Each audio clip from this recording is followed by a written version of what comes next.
In this current COVID crisis, many people feel like they don't have power. They are kind of the flotsam and jetsam floating around on this ocean chaotically without having any kind of free will to make decisions and choices. What we hope to show you is by developing a robust relationship with your inner world. That is what becomes the outer world. And we all have tremendous capacity to change this world for the better.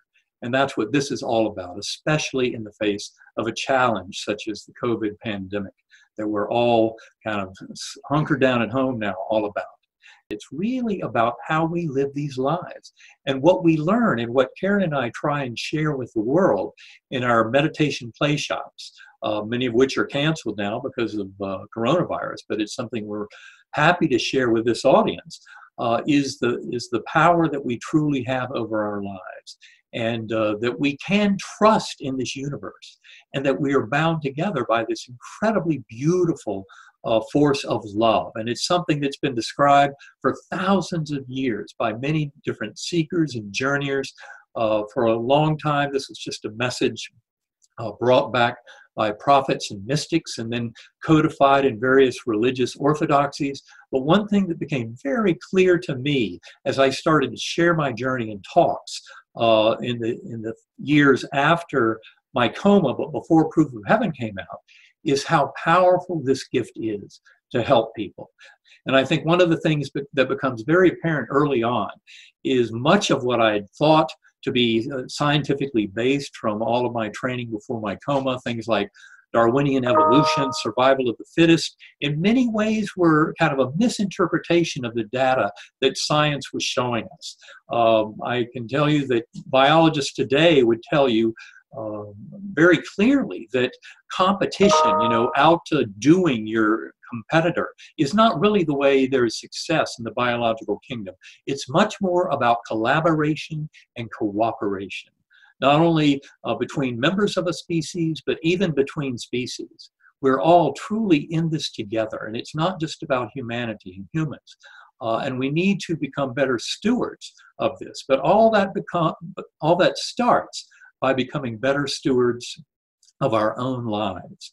And in that sense, we can gain significant trust in this universe, realize that we really do share a lot more than that which we would label as separating us. That is, our commonalities are far more important and remarkable than our differences as human beings. And this applies across countries, across this entire planet, in fact, all ethnic groups, and it goes beyond humanity, as I said. And it is something that goes back for thousands of years. This is all about recovering that beautiful sense of connectedness and trust in the universe. And that's something that Karen and I will get into much more deeply, both today and in future sessions, because we plan on doing 2 of these webinars a month to help create this community and bring people together. Now, in a situation like this, where so much of the world is now feeling so anxious, it can be challenging because it seems like there's nowhere to turn, because everyone is having some difficulty or another right now. And so that can be very overwhelming. And in a time like this, if you already have established a practice of going within, if you've already established a way to quiet the mind, you're much better off than those who have no such practice. And so congratulate yourself. If you've already begun, no matter where you are, if you've already begun a practice of going within, of learning to manage your thoughts and emotions, each of us can find a way to reduce the anxiety that we have. And as we do this, we serve to help others around us. The more of us who can be those beacons of calm in the storm, the more that we can help those around us. And the beautiful thing is, you don't necessarily have to be in physical proximity to someone in order for this to be effective. As the source of our awareness, we all have the power to bring that loving force of connection into this world through all of our thoughts and actions, how we treat ourselves and how we treat others. This notion of the one mind is very powerful. In your explorations of the one mind and your relationship to it, it's important to point out you're not going to think your way to the answer. You're not going to use that little linguistic brain sitting in your dominant temporal lobe to try and work your way to that. And of course, that linguistic brain is also how we communicate with other humans. So it's how we convey certain thoughts and ideas. And yet, to get to some of these deepest truths, we don't have to rely on language. And that is very crucial. This is not about cognition and about intellectual ideas, but very much involves our emotions. The one mind is very much a key way of kind of assessing and using the energy of our emotions. So it's really not a consciousness from a head standpoint, but it's much more of a heart consciousness, that binding force of love. And that's where Karen comes in very, very handily. Yes. So when I first met Eben, he was very focused on the brain and very, I mean, he's a brain surgeon. Why wouldn't he be focused on the brain? It makes total sense. But I was very focused on the heart. And this is where, in my personal experience, I found much, much more progress in my own personal journey by bringing my awareness and attention to the heart. And practicing feelings of gratitude in the heart is the absolute number one thing you can do to help other people without having to say a word. Now you're helping yourself as well. When you bring feelings of gratitude into your heart, feelings like anxiety and depression have a more challenging time coexisting with that gratitude. And so it's useful on many levels. But the level we're talking about here is those of us who have this ability to generate gratitude in our hearts. That gratitude is radiating to the world around us through that electromagnetic field without us having to say a word. For me, this is an incredibly empowering and powerful piece of information. Every human on this planet has a heart, and every heart functions in this fashion. And so the more of us who can clear out our emotional blockages, our hurts from the past, our emotional traumas, the more of us who can focus on doing this and really bringing these feelings of gratitude into our energetic being, the more we're helping others around us. And so this is a very useful thing in these times when we cannot be physically connected. We can imagine our electromagnetic fields going out into the world surrounding our loved ones who we can't be with at this moment. And you can even do it with people in your household. It works very well in that sense as well. So this binding force of love is what connects us all. And the more we can really tap into that love and understand how it's connected to others through this model of the electromagnetic fields, the more we can really understand how we're really, truly all connected. In many ways, the hardships and difficulties in life, I certainly came to see after my coma experience that those hardships, and this certainly as a physician, I would tell you include illness and injury, these are very often gifts. They mark out a pathway for our journey. And it's how we respond to those challenges that actually allows for our soul growth. So it's important to remember that you should often embrace the hardships, because the hardships really point a way forward. And in dealing with the hardships, we really grow stronger and more powerful in defining our own path of reality as it unfolds before us, but also with the world at large.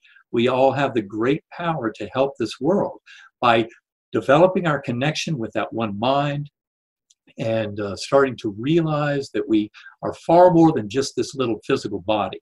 But it's these hardships, as Eben was saying, that bring us these engines of growth. So I like to say that, hurricanes are an example of this. So in the United States, we often have hurricanes in the fall. And when this happens, the media does a really great job of covering all the lead up and, getting us all informed of when it's going to hit and all of this. But it's the aftermath of the hurricane that I truly, truly find so heartwarming. And this is when people, in those tragic moments, sometimes it's tornadoes or floods, but in those tragic moments is when people come together in ways they haven't before.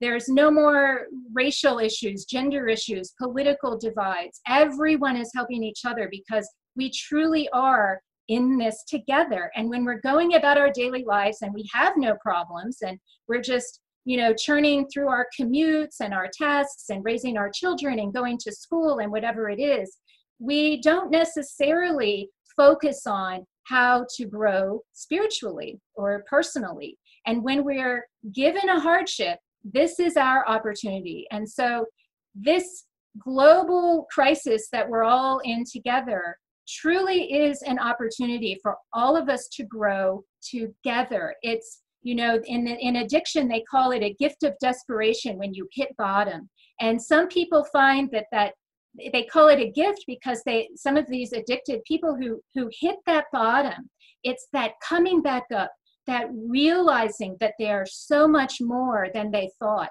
That's when that growth happens. And without hitting bottom and feeling that despair, they never would have bounced back up into that amazing feeling. And indeed, I would say we have a soul. And all of our souls in many ways are interconnected with that beautiful, infinitely healing spiritual force, the God force, that's at the core of all of the great religions. And it's very real. It's not something denied by humans or science at all. In fact, the modern science of consciousness is far along a pathway where of showing not only that we're spiritual beings, but we live in a primarily spiritual universe.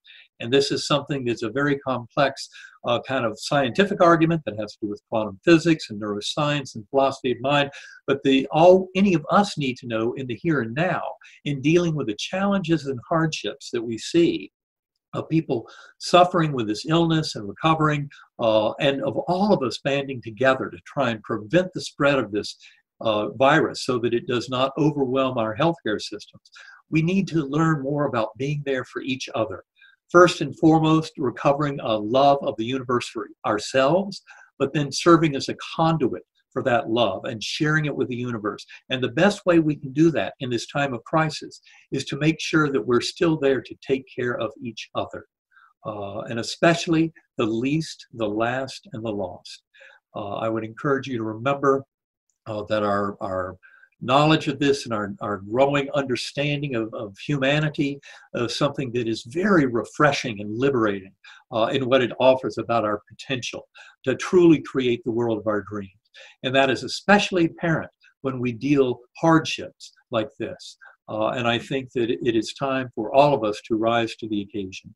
This idea of holding gratitude in our hearts, of feeling love every single day before we make important decisions, before we, if you're a healthcare worker, go in to see your patient, before as a parent we interact with our children, before as a teacher we interact with our students, before as a student we interact with our teacher. By feeling this gratitude in our heart, you can pick anything you want to be grateful for. The important thing is to generate that feeling. So if a hardship isn't hard, it's really not going to teach us the lesson. So remember that as things may get more challenging in the days and weeks to come, there will be another side of this when we can look back and see, how did we face that challenge? How did we move forward? What did we learn? We may not know the answers to those questions yet, but those answers will come, rest assured, as time goes by. And the important thing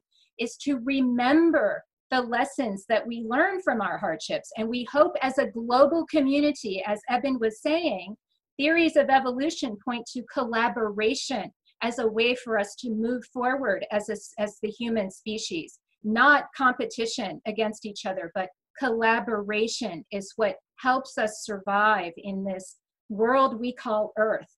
When you come to the replay site, some of you are already familiar with our platform, many of you are not.